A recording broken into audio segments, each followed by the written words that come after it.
Now, I don't know if this is going to be a weekly thing or, if I'm going to keep on sticking with this and do this constantly, or if this is just a one and done. But I watched this on the WWE Network, so I figured why not make a video about it and talk about it. Watch something, make a video, talk about it. That's my motto. That's my mind frame, when it comes to the network. Makes sense, right? So this is coming from because I watched NXT Arrival a couple weeks ago, and I was very impressed, very impressed by what they had to offer these young cats. Very good matches. You had a fantastic Sami Zayn versus Cesaro match, a fantastic, surprisingly fantastic women's match with Emma versus Paige, and a decent enough main event with Bo Dallas and Adrian Neville. And up until this point, I hadn't ever watched NXT, and I'm sure a lot of people who are on the network haven't watched NXT, and that's the whole thing about that pay-per-view, was getting people into the show, breaking people into the show and the characters and the style of the show. And for that show succeeded a lot because that show got a lot of good word, a lot of good reception, and a lot of people are now starting to watch NXT. And I see it as the legit wrestling brand. Raw, you get a bunch of these shitty matches, these shitty segments. No, but I don't know anybody that watches SmackDown. NXT, from what they did 2 weeks ago, that looks like the legit wrestling brand of entertainment. That being said, though, this show wasn't any good.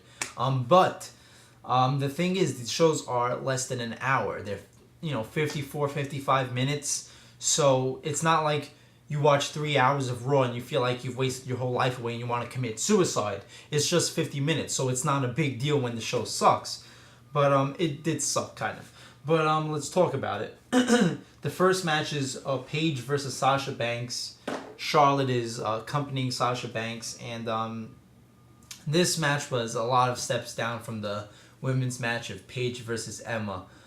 That match, Paige versus Emma, was fucking fantastic. If that is the future of women's wrestling, then sign me up. Then I will no longer, change the channel or walk away when women's matches are on, if that is the future.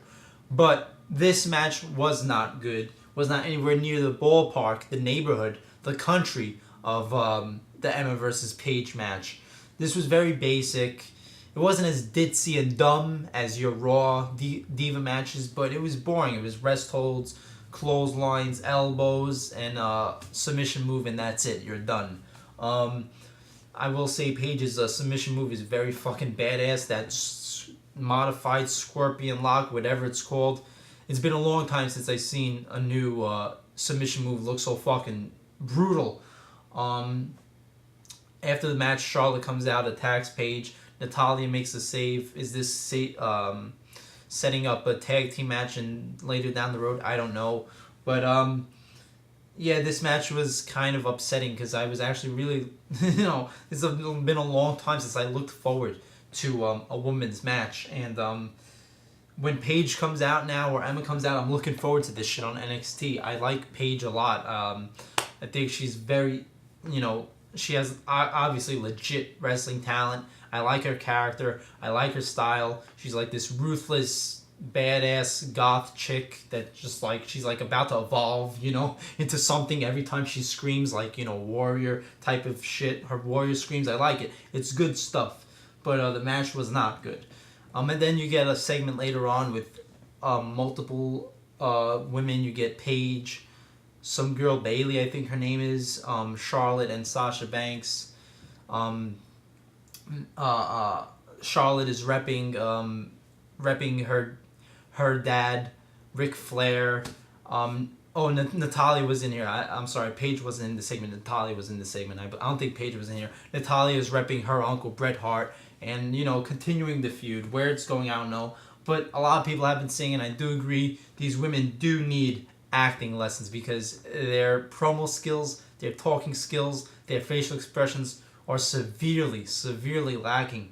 They could put on a good show in the ring, but on a WWE show, you gotta have good acting. You gotta have believability. So, it's gonna be a while till these girls actually get up onto the main roster, I think, because they really do have to work on their acting ability. Then you get the Ascension versus a couple of jobbers, Travis Tyler and Cal Bishop.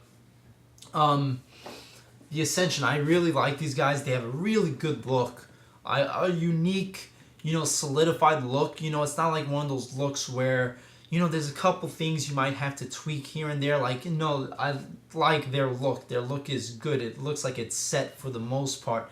Like this German goth death metal type of, Rammstein type look.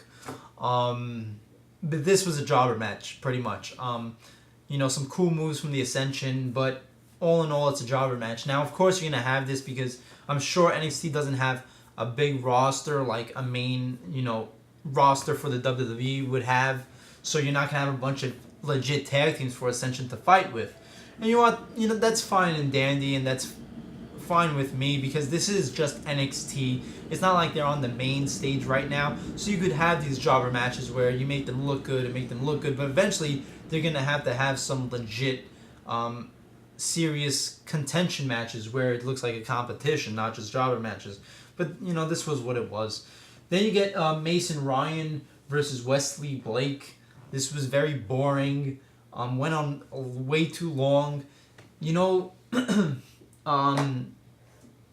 Mason Ryan, he's supposed to be like this Greek statue, this Greek god-looking powerhouse. But, the moves weren't even that. There weren't, like, all these power moves. And, that's a problem. There's something lacking with, like, power moves these days. People who should be doing, like, brutal-ass power moves. Like, remember when Brock Lesnar first came in? All those fucking power moves he displayed from his arsenal. Now these guys who should be powerhouses, they're just doing, clotheslines and shoulder blocks. And, how many fucking clotheslines can you take from a big guy? It gets pretty repetitive and boring. A lot of rest holds here. Just a boring match. Mason Ryan gets the win with a type of fall away slam type of thing. It wasn't it wasn't a good match at all. Alright, then you get Xavier Woods versus Alexander Rusev. Tyler Breeze comes out and jumps Xavier Woods before the match. Now this Rusev guy, it's like this thing with Rusev and his, manager Lana, I think her name is a total 100% ripoff of Rocky 4. And, I mean, how stupid do you have to be to not, to look over that fact? This is a total ripoff of Rocky 4. With him, the way he talks like Drago. And the manager, she, blonde, she talks and looks like Bridget Nielsen, Drago's, bitch from Rocky 4. And, the thing about Rocky 4, when you watch it these days, it's like dated in the Cold War. It's 1985. It's a very dated movie. And there's no surprise that this whole gimmick and this whole presentation feels very dated. It feels like I'm watching something that belongs in 1985. Something that, belongs with somebody going against Hulk Hogan. USA versus Bulgaria, I guess, is where he's from. It just feels too much like Rocky 4, but Rocky 4 itself is dated, so it's not, it doesn't make too much sense for me. And this Rusev guy isn't that fucking phenomenal that I don't get all the hype that they're building around this guy. I think there's a lot more talented people on the NXT roster than this guy. It's not like he's doing this crazy... Another guy who should be doing these crazy fucking power moves. And, I mean, most of the stuff he's doing is very fucking basic. Clotheslines, elbows, shit like this. Rusev gets the win. It's good to see fucking that bitch Xavier Woods lose. I fucking hate that guy. He looks like a fucking retard, fucking goofball. So, whatever. But this wasn't a good match. And then you get the main event. Bo Dallas versus Colin Cassidy. And this is the first time I've seen this Colin Cassidy guy. And he's supposed to be from Queens. All this. But, he's supposed to be like, the New Yorker type of Queens, typical New Yorker type of person, but nothing about him other than him saying that stupid SAWFT soft shit. nothing about him screams New York to me. Really, I mean, I don't see any New Yorker in the guy. You know, he has long hair. He just doesn't represent New York, according to me. He doesn't really ooze New York. So, I don't get the gimmick too much. Bo Dallas, though, the last time I saw him, he was being a goofball, feuding with Wade Barrett. But I do like a lot what I'm seeing from Bo Dallas.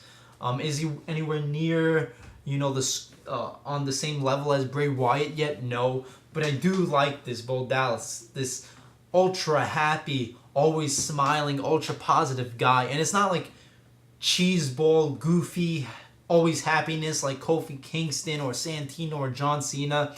It's like a play on that. It's like a character in itself where he's always smiling, and it's like this guy who's always smiling, he must be a fucking maniac, and he sounds like a maniac sometimes, seems like a maniac. It's creepy the way he smiles, and he sounds like a robot, almost like he's programmed to be this way. I like it a lot. I like the character a lot. But this match wasn't good either. A lot of rest holds. I don't know why we get all these rest holds on this show after such an innovative pay-per-view where they were, when I'm watching this show now, I'm looking for some new moves, some high-risk moves, and, high-impact moves that we don't get on Raw and SmackDown, a nice change of pace. But a lot of these matches were worked like WWE-style, matches, and that's a bad thing. That's not a good thing, because the fucking WWE-style matches these days are rest holds and a bunch of fucking boring, plain, stale, vanilla shit. So I don't know if Vince and Triple H are trying to mold them to start working more boring matches now that they're on the WWE network and they're getting notoriety. But I want to see some more. I want to see some more intervention from the movesets, and that you didn't get that with this main event. It was a lot of rest holds, a lot of unimpressive moves, elbows, clotheslines, shit like this. Very basic 1980s, early 1990s style wrestling, which is, I just don't understand how WWE wants to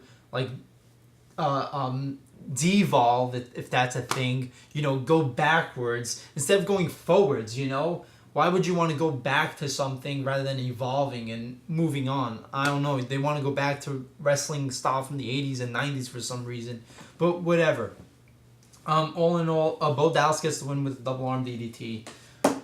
Pretty boring show, but it's 54 minutes, so it's not like, waste your life away watching it. But, not impressive at all. Hopefully next week we could get something a lot better. Alright, as always, I'm Jay Shea, the voice of reason. Like, comment, subscribe, and I'll see you later.